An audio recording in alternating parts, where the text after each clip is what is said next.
Hello, welcome back. My name is Sifu John Constantine. I'm the chief instructor and founder of AMA Wing Chun Kung Fu. So what I'd like to do in this short video is take you through the basics on how to throw the Wing Chun turning punch effectively to the center line. Stay tuned. Okay, so one of the main purposes of the turning punch is to get the full weight of your body behind a strike.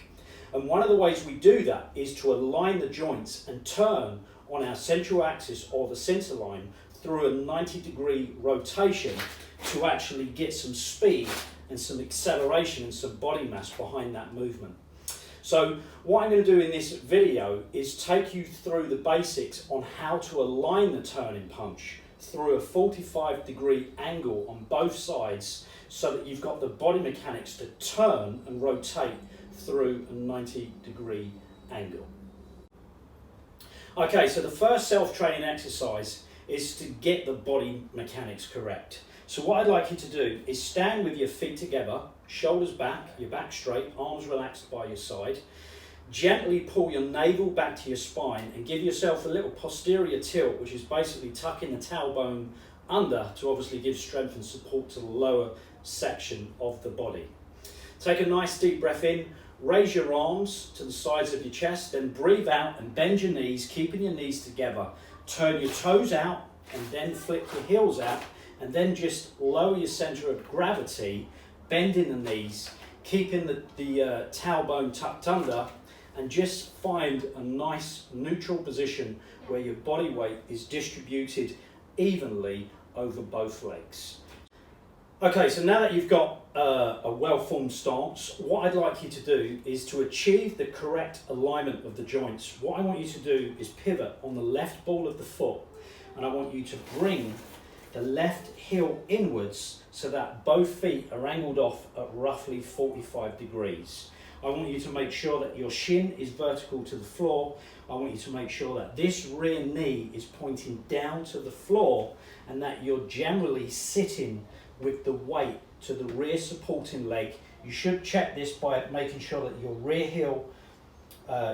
hip is over the rear heel and that your body weight is slightly on this leg and you're maintaining that posterior tilt. So once you've got those basics, then what I want you to do is I just want you to place a right fist forward. I want you to make sure that the right fist is directly in line with the rear knee of the supporting leg, like so. So if you look at it, this is where my center line is. What I'm aiming to achieve is a turn and a rotation to a 45-degree angle to my own center line, because obviously my partner's going to be standing in front of me like so. So that's what I'd like you to try first. Just take a note that you're turning off to a 45-degree angle. You can have your hands forward in a left center line guard and then just turn and throw a punch. Sit the weight back slightly to the rear supporting leg and just make sure that your fist is off to a 45 degree and it's in line with the rear knee like so. Have a go at that and we'll do exactly the same on the other side. Okay, so you've got to turn towards the left. Let's work the turn to the right, and this time we're going to put the right center line guard forward. So you're in this position like so. I want you to place your right center line guard forward. Your hands are basically occupying the center line. Then what I want you to do is pivot on the right ball of the foot, bring the right heel in and shift the body weight over to the left rear supporting leg.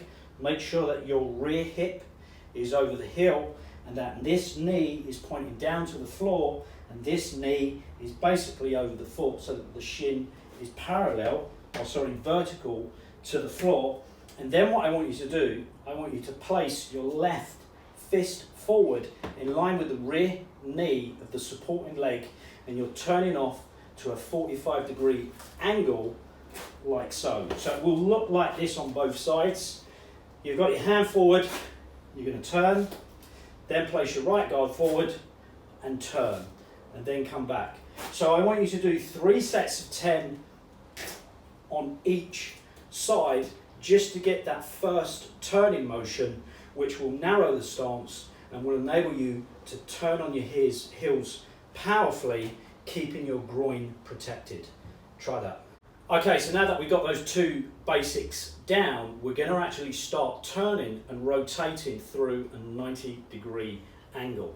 And if you've been following the videos, you'll know how to do that because you would have practiced the Wing Chun turning stance, which generally teaches you to turn on the center line and most importantly turn on your heels and not the balls of your feet, which is incorrect. So you've got this position forward like so, you're in a neutral stance, and we're going to shift to a turning stance and we're going to throw a right center line punch. So from this position, pivot and turn like so. So what we're doing at the moment, we're not focusing on this rear guard whatsoever. We're just getting the correct alignment of the 6 joints, which is your ankle, your knee, your hip, your shoulder, your elbow, and your wrist. And we actually just want to turn into and towards our center line, which will generally be our partner's center line because they will be standing in front of us. And remember, the idea of doing this is to get the whole weight or the full weight of your body into the strike. So we're here, we turn 45 degrees. Now we're going to turn on the heels. So you're going to pull and push as you've done with the turning stance. So you're pulling this knee and hip, and you're going to push this knee, hip and shoulder so that you get a rotation of the body, and you're obviously building up some speed and acceleration. So it's going to look like this, and remember, we're focusing on just the body mechanics of the punch, not the rear guard, which we would use partner training exercises to develop both the inside and the outside gate cover.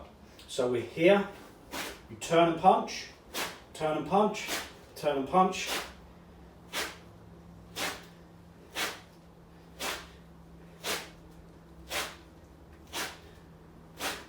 And then you just come back to your guard. Try that and I'll take you on to the next exercise.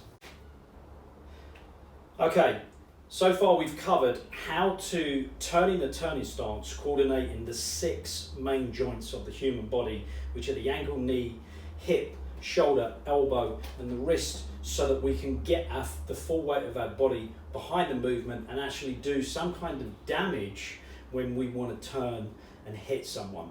So the next drill, what we're going to do now is focus on how we use the rear guard to support the turning stance or the turning punch, because the Wing Chun theory, it's generally structurally fast in other systems because we're taught to block and strike at the same time. Or if you want to re-language it, you're taught to attack and block at the same time.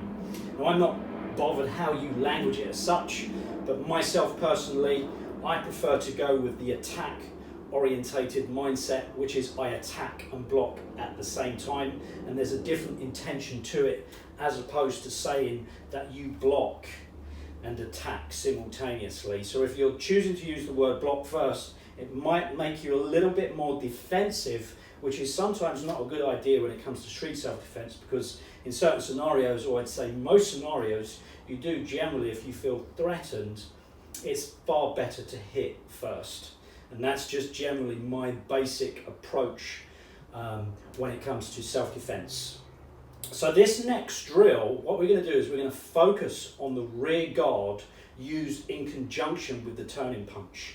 Now for a beginner, the turning punch is just generally used with a rear guard, the Wu Sao, which you've covered in previous videos.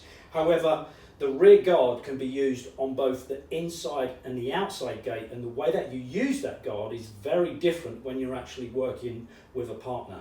Now, due to lockdown, I haven't got access to a partner, but I promise I will release some videos demonstrating how you use the rear guard on both the inside and the outside gate, because it's different, because your intention's different. So what we're going to do though is you're going to have your left guard forward, and what I want you to do, I want you to retract the rear guard back as you simultaneously pivot on the heel and turn to a 45-degree angle. And you'll notice the hand is off at an angle as well. It's pretty much your rear guard as it is in Su Lim Tao. As I pivot and turn, I create this angle and deflective surface so that all pressure is going to go down to the floor, and obviously this little bone is not like that, it's like that because that's actually a strong shape. And when you're in close, you're going to need these strong shapes to resist so that you can hit, and obviously sometimes you strike over depending on where your arm is being pressed. So all these little nuances and shapes are very important. That's why you should be practicing Sulim Tao repeatedly every day to achieve the correct positions, because when you've got the correct positions, you pretty much, when you're working with a partner, you can focus on dealing with their strength, feeling where they're pressing so that you can take advantage of it. And generally, or should I say, when you're practicing Chi Sao, you should not be thinking about how to do a specific technique. And if you are at that stage where you're practicing Chi Sao, maybe too early, because a lot of people do practice Chi Sao at the wrong time or stage in their training. If you are practicing Chi Sao and you're thinking about how to perform a bong, a ton, or do a Park Sao or a Larp Sao, if you're thinking about that, it's not right for you to be doing Chi Sao. You're actually doing yourself a disservice, and you're going to be creating lots of problems later on in your training. So let's just look at the rear guard structure. You're here like so. Pivot, turn and punch, and create this shape. And I'm visualizing inside gate, which is basically my two hands are inside my partner's arms. And that's generally the only way I can describe it. If you have experience in Wing Chun Kung Fu, you'll know what I mean when I say we're on a double inside gate. So therefore, you're going to be a couple of steps ahead of a beginner that wouldn't know what the hell I'm talking about. So for the time being, all I want you to do is not even use your imagination, just try to achieve the angle and the correct position and shape of the arm for your rear Wu Sao, because all the techniques in Wing Chun are concepts. They're just ideas, and they require a perfect position and shape, and obviously that's what you're training for. So keep your hands forward like so. Withdraw the lead hand back. As you withdraw the lead hand back, you're turning like so, and you're obviously turning in the stance to displace any kind of energy coming forward towards your center line. So turning is evasive. You don't need to turn all the time, but we're assuming that the punch is coming in towards the center line, which means we've got no choice but to turn so that we can create an opening to strike effectively to the center of your opponent's body. So try the turning stance with the rear guard on the inside gate, which will look like this.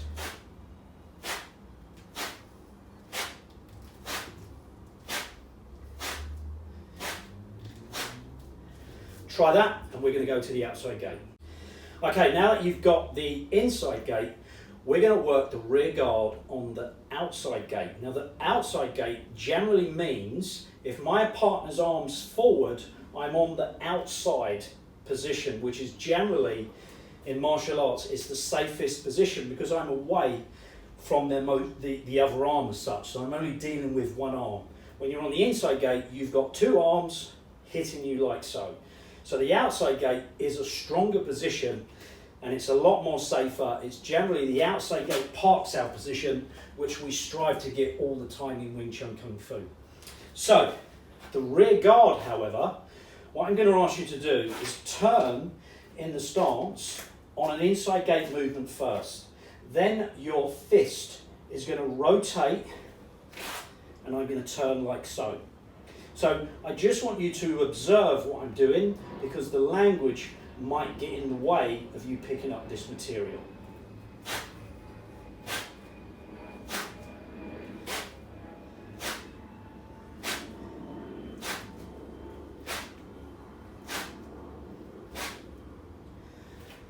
Okay, try that and I'll give you a couple of tips. Okay, so the outside gate, basically using the rear guard, is one of the most challenging exercises, and certainly if you're not seeing the movement, and I'll see if I can dig out a post of me training and performing that technique with one of my students, it's generally a lot harder for beginner students to get, because it's very similar to a Bong Chor Sao movement, where your bong is forward and there's pressure on your arm, mainly at the elbow, and you turn and you strike like so. So the guard is going through a bong chor sao movement, which is basically a wrong bong. And like I said, if you're new to Wing Chun, you will not have a clue what I'm talking about when I say bong chor sao, but it's basically going from inside to outside gate, and it's one of the movements that we use when you've done a wrong bong. So that's something for you to look forward to in your training. So for those of you that do have experience, if you do know the bong chor sao movement, then you'll know that your fist from this position collapses and goes from the inside to the outside. If you do not know what I'm talking about, then just see if you can pick this movement up. And we're just focusing on the rear guard. So, inside gate, the guard comes back, comes back, comes back, comes back. The outside gate goes around, like so. Try those two movements and we'll move on to the next drill. Okay, so what I want to do now is just talk a little bit about the actual fist and the turning punch itself, because traditionally, and if I'm going to use that word very softly because it's not a word that I like to use in Wing Chun Kung Fu, but it helps people understand that this is possibly a base way of how they used to train hundreds of years ago to actually develop these kind of body mechanics. However, I'm not someone that believes that there is traditional Wing Chun as such, and I do believe that you should evolve and take your training a little bit further, and if that means breaking the rules of Wing Chun Kung Fu, then so be it. So having said that, what we're going to do is talk about the traditional Wing Chun turning punch, which is generally thrown with the weight to the rear leg, and I'm taking my hand out of the way, and the fist is vertical so that you're hitting flat to your partner's center line. Now I encourage beginners to do this throughout at least 3 to 6 months of training, because I'm a believer in that you should have a base universal understanding and way of how to train and practice Wing Chun Kung Fu. But obviously the more experience you get, the more you're going to break the rules, and you need to understand what you're doing first before you actually do things differently. So if we look at the turning punch itself, I'm hitting with a flat vertical fist, and it's in line roughly with my rear knee like so.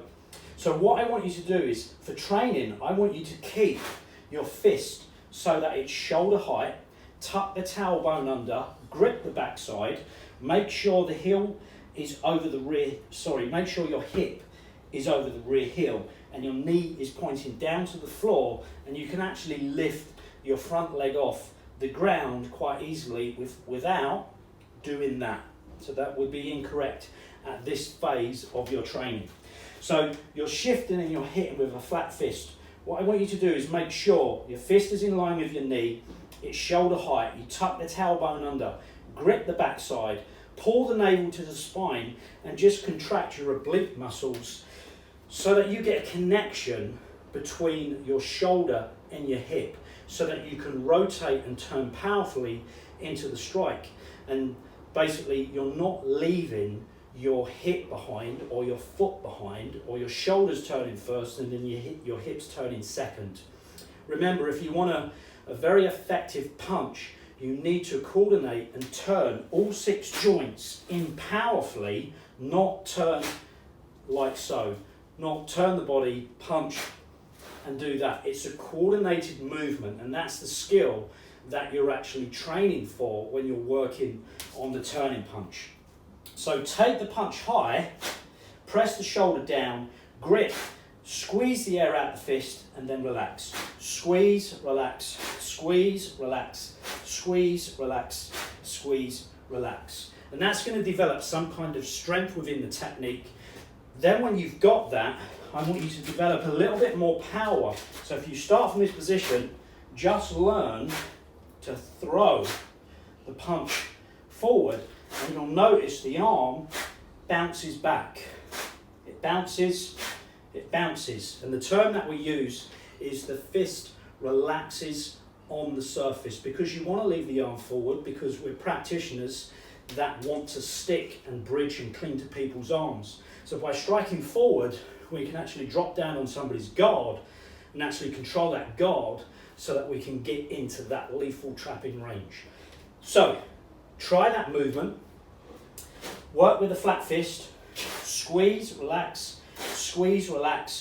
making sure you're turning all the joints together, then start to relax and throw the punch forward to a 45-degree angle, and then when you're turning, you're covering a 90-degree rotation, pulling and pushing the 6 joints of the body so that you can get your body weight behind the movement. Try that. Okay, so the next thing about the Wing Chun fist or the turning punch is when you've got those basics down, you're structurally correct, you're hitting with a vertical fist, and you're coordinating all the joints to turn powerfully on your center line. What you can do when you become slightly more experienced is actually turn and use the 45-degree angle fist like so. Now, I actually prefer using the 45-degree fist, and the reason why I say that is because I enjoy hitting into targets like the throat as an example, because the shape fits into that target area. Obviously, if you're hitting square on the nose, then it's a good idea to use a vertical fist. And if you're hitting to the jaw, it's sometimes good to use that vertical fist as well, because it covers the line of the jaw. So when you're training in martial arts, it's important to look at the tool, the striking weapon, your body position, and how you can get the correct shape, which sometimes means breaking the rules and the structure so that you can hit into somebody's target. That's why I like to break away from this tradition as such, because it's not going to serve you, it's limited, and I can't see why people would want to stick with this so-called traditional style, because it's outdated. It's pretty much comparable to driving a classic car. Yes, it's beautiful, it looks good, but is it good for the modern world? And there's certainly a much better model out there, and that's pretty much what I'm trying to achieve as well in teaching Wing Chun Kung Fu, is to help students understand basic, traditional or universal Wing Chun versus when you've got the knowledge and you've understood it and you've got the experience, you can pretty much break the rules and come up with your own interpretation. That to me is a good thing, rather than staying with a classical style or approach that was pretty good 200 to 300 years ago, but it might not work now. However, if you are teaching classical, at least know the limitations as to what you're teaching. So with that in mind, you're going to take your hands forward, you're going to turn, and you're going to hit with the vertical fist, which basically gets your elbow nice and close to your body so that you can hit with a turning punch. And it slightly lifts up like so. So we're hitting up, the target is the throat, or the target is the side of the jaw. So try turning, change the shape of your wrist to a 45-degree angle. Notice the difference the shape has on the elbow. It brings the elbow closer to the body, because sometimes when you turn with the flat or the vertical fist, there is a tendency for that elbow to flare out slightly, which means you're only getting your arm behind the movement. So one of the ways that you can achieve that is you start working power or speed and power onto a focus mitt, and when you're working with your partner, they'll be able to check to see whether you're striking with a flat fist, your elbow's flaring out, which means you're giving an arm punch. And that's not what we're looking to achieve when you're training the turning punch. The idea of the turning punch, as I said in the beginning of the video, is to get the full weight of your body behind the strike. And I don't know how true it is, but according to the theory and the science of Wing Chun Kung Fu, the turning punch enables you to hit twice your own body weight. I've never measured that. All I've been concerned with is how hard can I hit someone, and the only way that I can do that is by training on a wall bag, training on a focus mitt, and then getting feedback from my partner to tell me where I am. Is it powerful? is the elbow drifting out, is it tucked in, and obviously do you think it would do some damage? And then obviously you start sparring, and it's when you hit someone you actually think, okay, yes, I've got a really good turning punch. That to me is one of the ways that you can measure your progress, measure your feedback, as opposed to weighing up just how hard you can hit on some kind of scales. So try those movements and we'll just move on to the next bit of material. Okay, so in closing, what I want to do is make sure that you understand that these videos are in fact instructional videos. They're to teach you how to perform a specific movement, and they're generally dedicated towards self-training exercises, meaning you're not going to need a partner at this moment in time. So I'm trying to keep the theory down as much as possible, but it is quite difficult to do that because number one, Wing Chun is a theory-based art. There's quite a bit of science involved, but I'm a big believer that there's no point you sparring, there's no point you doing lock sales, single or double chi sao, there's no point you doing that if you haven't got the correct shape and frame. And even when you've got the correct shape and frame, you need to have a balance of what I call skill-related components of fitness. You need to know how to train for power and be powerful with the technique. You need to have a certain level of skill so that you're moving efficiently and correctly. You need to be fast as well. And these are all physical attributes or components of fitness that you're going to need, because when you are in contact with someone, you definitely should not be thinking about where your arms and your legs are. And I've said this quite a few times. I say it to my students all the time.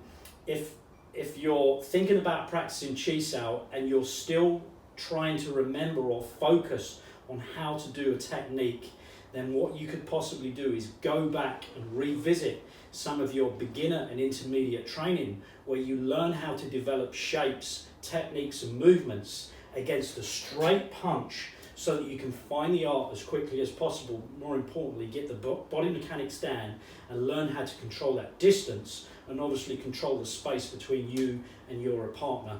Those skills, you need those skills, because when you're sparring, that's the experience that you're going to take into the sparring and the contact drill training exercise is.